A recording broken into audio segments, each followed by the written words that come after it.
नमस्कार दोस्तों, मेरे इस चैनल में आपका फिर से स्वागत है। आज हम जो कहानी सुनाने जा रहे हैं उसका नाम है भला बुरा। शिक्षक अपने छात्रों को एक कहानी सुना रहे थे। कहानी कुछ इस प्रकार है। डूबते जहाज से खुद को बचाने के लिए उसने अपनी पत्नी को धक्का दिया, लेकिन हकीकत अनमोल है। सुनिए। एक क्रूज जहाज समुद्र में दुर्घटनाग्रस्त हो गया। जहाज पर एक पति पत्नी थे। वह जीवन रक्षक नौका तक पहुंचने का प्रयास कर रहे थे और वह नौका तक पहुंच गए। वहां पहुंचने के बाद उन्होंने महसूस किया कि नाव में केवल एक के लिए जगह बची थी। तभी अचानक पुरुष ने महिला को अपने पीछे धकेल दिया और स्वयं जीवन रक्षक नाव में कूद गया। वह महिला डूबते जहाज पर खड़ी रह गई और उसने चिल्लाकर अपने पति को एक वाक्य कहा। शिक्षक ने पढ़ना रोका और बच्चों से पूछा, आपको क्या लगता है कि वह क्या चिल्लाई, उसने क्या कहा होगा?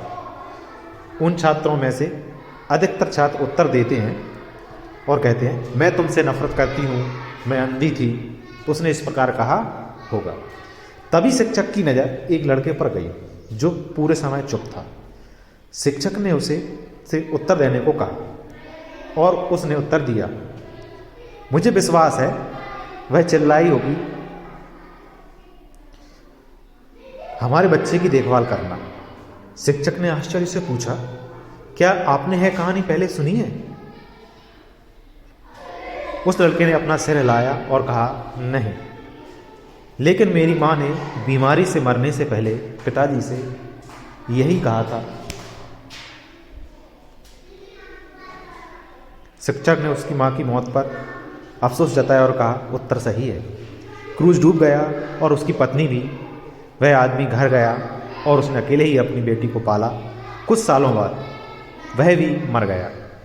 आदमी की मौत के कई साल बाद बेटी को अपने पिता की डायरी पढ़ने का मौका मिला।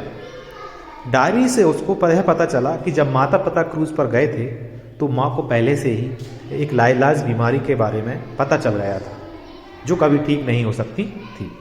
इस महत्वपूर्ण क्षण में पिता जो बच्चे एकमात्र सहारा थे, क्योंकि माँ को तो इलाज बीमारी थी, इसलिए पिता जीवित रहने के एकमात्र अवसर पर पहुंचे। उसने अपनी डायरी में लिखा, मैं तुम्हारे साथ समुद्र के तल में डूबना चाहता था, लेकिन हमारी बेटी की खातिर मैं तुम्हें हमेशा के लिए समुद्र के नीचे रहने दे सकता हूँ। कहानी समाप्त हो गई और पूरी कक्षा चुप थी। शिक्षक जानती थी कि छात्रों ने कहानी की नैतिकता को समझ लिया। इसी प्रकार दुनिया में अच्छाई और बुराई की कई जटिलताएं हैं जिन्हें समझना मुश्किल है। यही कारण है कि हमें कभी भी सतह पर ध्यान केंद्रित नहीं करना चाहिए।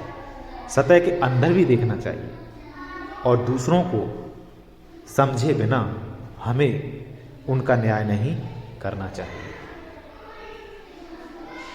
अगर आपको यह कहानी पसंद आई हो तो लाइक और शेयर कर दीजिएगा और चैनल को सब्सक्राइब करना ना भूलें। धन्यवाद।